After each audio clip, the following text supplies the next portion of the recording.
"Your grandchild, Little Red Riding Hood," replied the wolf, counterfeiting her voice, "who has brought you a custard and a little pot of butter sent you by mamma."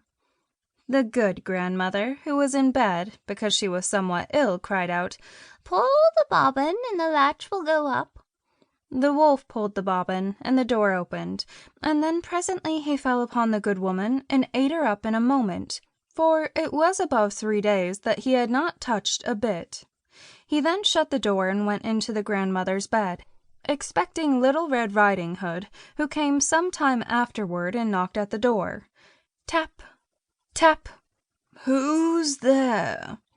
Little Red Riding Hood, hearing the big voice of the wolf, was at first afraid, but believing her grandmother had got a cold and was hoarse, answered, "'Tis your grandchild, Little Red Riding Hood, who has brought you a custard and a little pot of butter mamma sends you."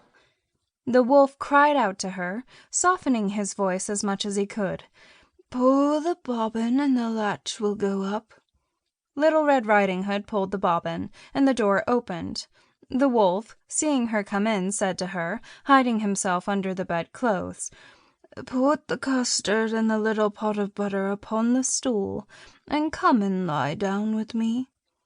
Little Red Riding Hood undressed herself and went into bed, where, being greatly amazed to see how her grandmother looked in her night clothes, she said to her, "Grandmamma, what great arms you have got!" "That is the better to hug thee, my dear."